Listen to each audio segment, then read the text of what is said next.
I never imagined I'd be standing at a microphone during my best friend's wedding, my heart racing and hands trembling, not from nerves, but from the weight of a cruel label thrown at me moments before. She's just a baby carrier.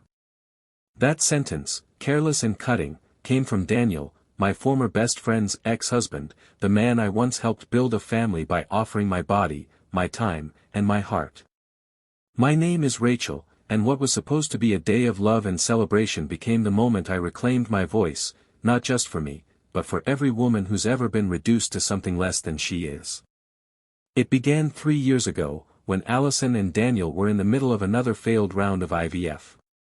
I had seen Allison crumble behind closed doors, struggling through miscarriages, hormones, and silent grief while pretending everything was fine in public. She was more than a friend. She once gave me a kidney when I nearly died in my 20s. So when I offered to be her surrogate, it wasn't charity. It was love. It was my way of giving back to the woman who had already given me life. The pregnancy wasn't easy. I battled constant nausea, nearly passed out several times, and developed gestational diabetes, but each kick, each heartbeat reminded me that I was part of something extraordinary. While Allison showered me with love and gratitude, Daniel remained distant, cold, and transactional. He never thanked me, never asked how I was feeling, and treated the experience like a business deal.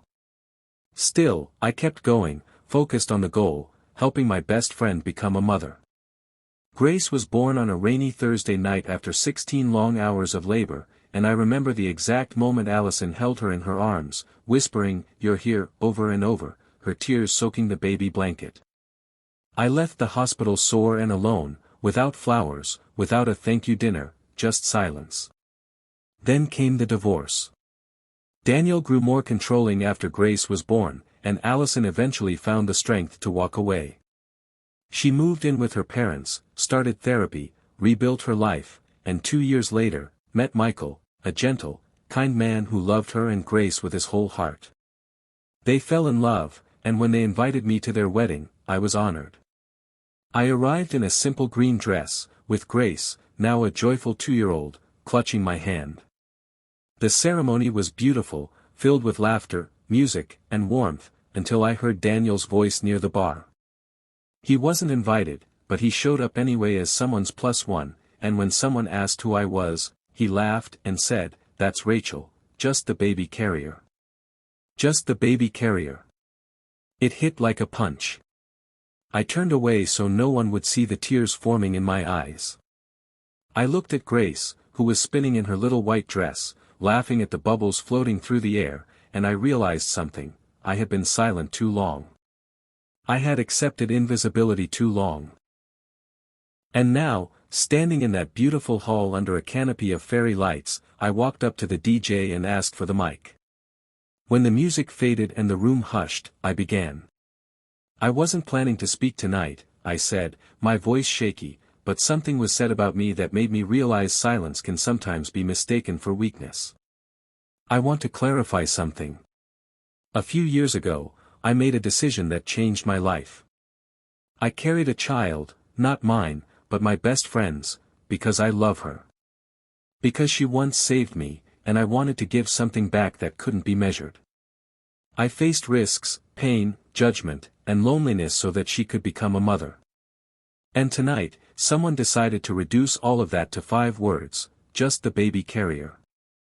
The room fell completely silent, all eyes on me. I could feel Daniel's presence stiffen across the room.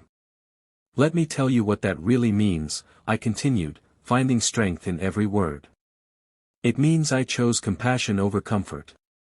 It means I gave without expecting anything in return. It means I helped create a miracle, not because I had to, but because I could. And if that makes me just a baby carrier, then I wear that title with pride. But I'm more than that. I'm a friend. A sister. A survivor. A woman who carried not just a child, but years of hopes, dreams, and silent prayers for someone I love." As I spoke, Grace toddled up to the stage and reached for me. I picked her up, her little arms wrapping around my neck, and I held her close as tears streamed down my face. This little girl doesn't care about titles or labels. She doesn't know who carried her, she only knows who's been there. Who's held her when she cried.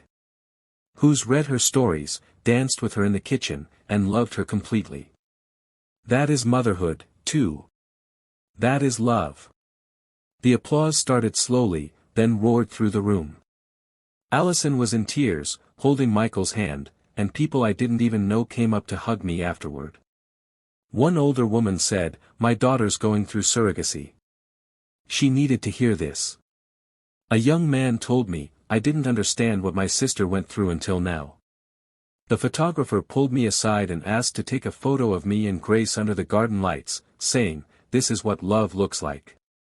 Daniel disappeared sometime after that. I didn't see him again. He vanished in the face of truth he couldn't diminish, in a room that no longer had space for cruelty. Later that night, I sat under the stars with Grace sleeping in my lap, her tiny fingers curled in mine, and I realized something deep and unshakable: I had always been enough. I wasn't background music in someone else's story, I was the heartbeat behind the miracle.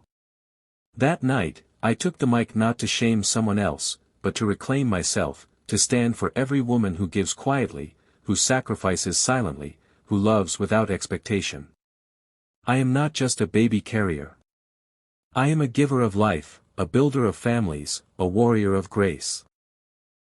And now, finally, I am seen.